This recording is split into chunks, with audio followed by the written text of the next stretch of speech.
Well, good afternoon to you. Welcome to K24 News Cut. Let's begin by having a look at what is shaping news at this hour.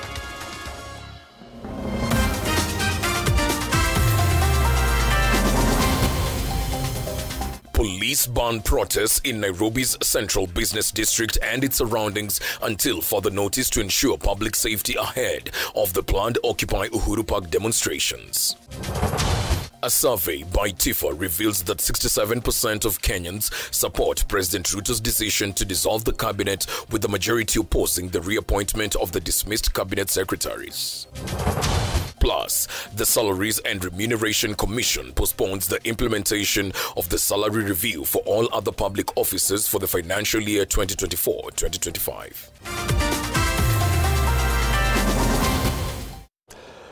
K24 News Cut begins right now. Our sign language interpreter for this session is Clement Muli. The government has once again intensified its calls for dialogue between the Gen Z and the government, regretting continuous demonstrations that has led to a loss of lives and properties worth 6 billion shillings. In a press conference, a government spokesperson, Isaac Mwaura, has further called for a seizure of incitement, urging on Kenyans to give the Kenya Kwanza government time to drive the country as it adopts strategies in re-engineering its economic and political outlook.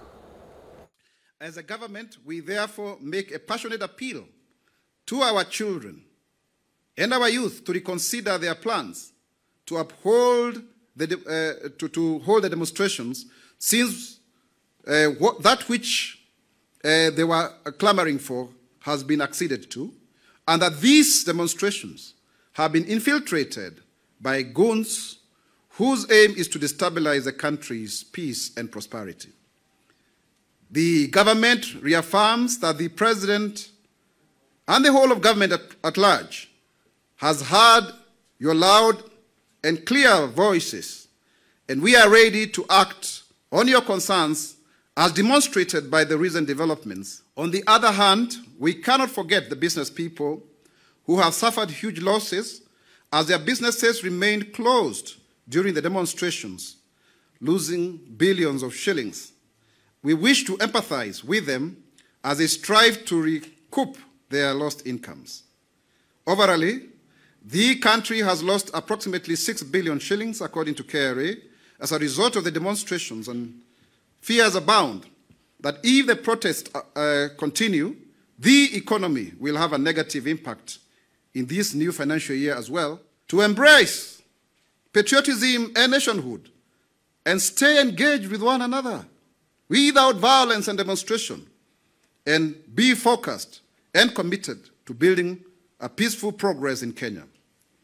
Let us reject self-seekers whose aim is to gain from the foreign donors and sponsors who do not wish well for our country, and we get back to our daily livelihoods and build our nation with love, peace and harmony, with an eye on cohesiveness and unity in our society. A recent TIFA poll reveals that 81% of Kenyans support the Gen Z movement, which is advocating for various reforms in the country. The poll has also shown that 40% of Kenyans want at least 3 performing members of the dismissed cabinet, Kithure Kindiki, Eliud Owalo and Ezekiel Machogu, to be reinstated. Additionally, 75% of Kenyans believe that the police used excessive force on Gen Z protesters, particularly in Nairobi and Nyanza regions. Moreover, 72% of Kenyans are calling for the withdrawal of the army from managing protests.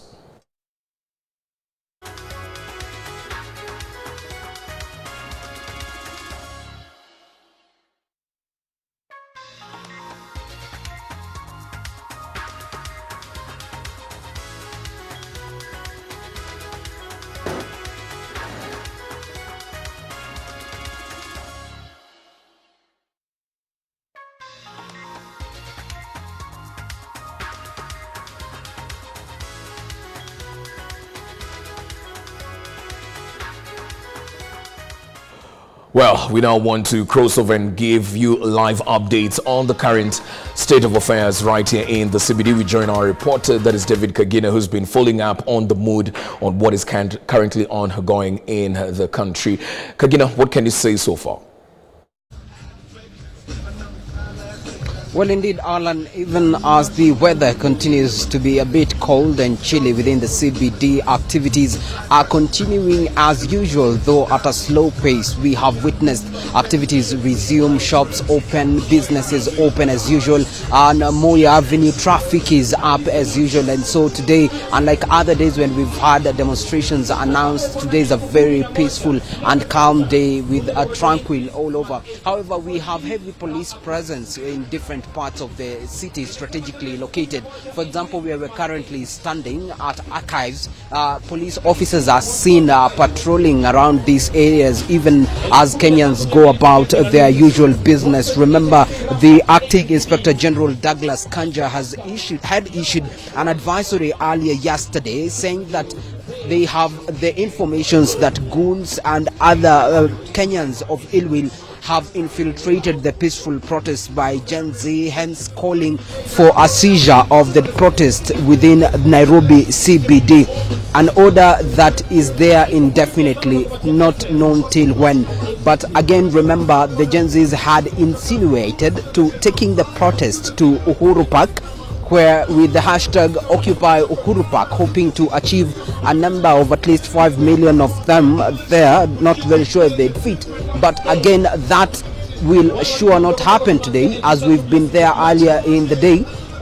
There is heavy police presence there, and in addition to that, they say that the park is closed for renovations and repairs of damages that were done during a protest earlier on, and so it is not accessible as it is under construction. And also we have police there to enforce that people do not access that. However, that notwithstanding, we had a few number of young people turning up, hoping that they would access the park. There are those who have had the opportunity to speak to from that end, who express enthusiasm that they are eager to turn up, despite there being very chilly weather, as at that time around 11 o'clock it was drizzling, and they were braving the cold, ready to move on with their protest. However, this is unlikely to happen today, and businesses are definitely ripping big from it. Remember, the government spokesperson Isaac Maura just mentioned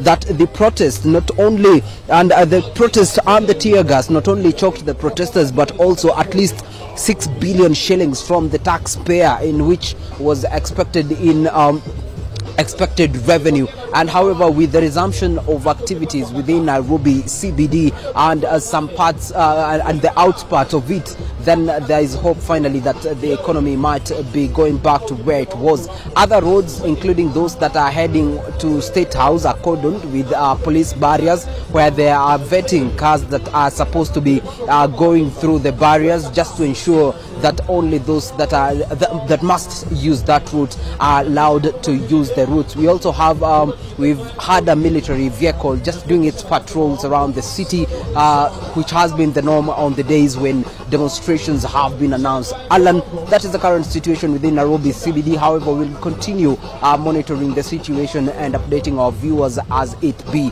I'm David Kagina, back to you in studio. Very well, Kagina, thank you for that update. Moving on, Salaries and Remuneration Commission, SRC, has frozen salary review for all public officers in the 2024-2025 financial year, citing emerging fiscal constraints and budget cuts emanating from the withdrawal of the Finance Bill 2024. The Commission says that the decision was informed by there being no allocated budget for the implementation of the advice, remuneration and benefits for all other public officers for the financial year 2024-2025, and which was to take effect in July 2024.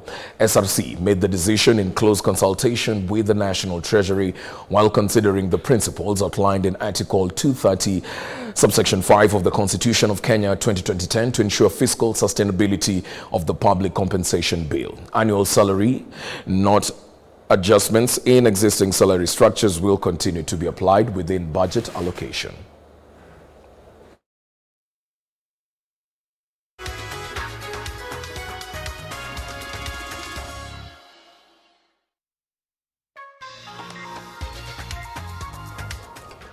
Prime Cabinet Secretary Mudavadi has appealed to the youth to maintain peace and stability as corrective measures are undertaken.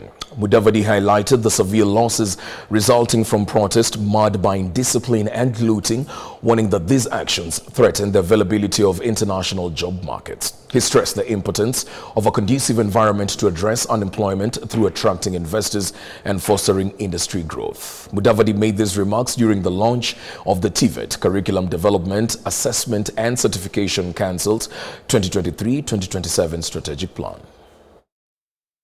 Let us not also undermine our own credentials. We have achieved something through our young people as being disciplined, focused. Let us also make sure that that specific strength or attribute is not undermined by our actions that do not reflect discipline as we go forward. It could have an impact on the great opportunities that we are providing both outside and even internally. We must not scare potential industrialists on the ability of our young people and the character of our young people. We must also not lose sight of the fact that at the end of the day, most of the jobs will be home-based. The bulk of the jobs will still be here in Kenya. And therefore, we must collectively work together so that industry can expand, agriculture can expand, the technological ICT space can expand, and other areas, so that the absorption, the greater absorption, remains here. It is important that we look at it more broadly and we encourage our young people as we express ourselves that. Elsewhere, the National Integrity Alliance, a citizen-centered integrity and anti-corruption coalition, is calling for accountability among officers in the DCI and police service who allegedly overstepped their mandate during the recent Gen Z protest and were implicated in a series of abductions. Executive Officer of KNHCR, Malombe, has urged that officers found guilty of breaking the law should face interdiction, arrest and prosecution in court. Our security apparatus have remained a tool of repression and are serving the interests of the regime in power as opposed to ensuring public safety and enforcement of the rule of law and also public interest. This is manifested in the systemic atrocities committed against the people of Kenya from the colonial to the post-independence regimes to date, what we have been calling police force, among others. The current situation manifesting in the senseless execution of peaceful demonstrators, arbitrary arrest and the torture of unarmed Kenyans, endless abductions, incarcerations, and the use of lethal weapons, despite a case order advising against the same, points to this kind of impunity. The Chief Justice, who chairs the National Council on the Administration of Justice, should initiate an independent inquiry and a judicial review of all the graft-related cases that were withdrawn by the Office of the Director of Public Prosecutions, the ODPP, against public officers appointed by William Ruto's regime. For instance, some of the cases that ODPP withdrew soon after Ruto took office, and some of these individuals appointed into key executive positions. An example is the case of George Mwangi, former CEO, NHIF, and 17 others, involving 1.1 billion Kenya shillings. The case of one, Mr. Rigathi Gachagua, the current deputy president, and 9 others, where we are talking about 7.3 billion Kenya shillings. Well, we take a break right here on K24 News. We'll be back with more updates in a short while.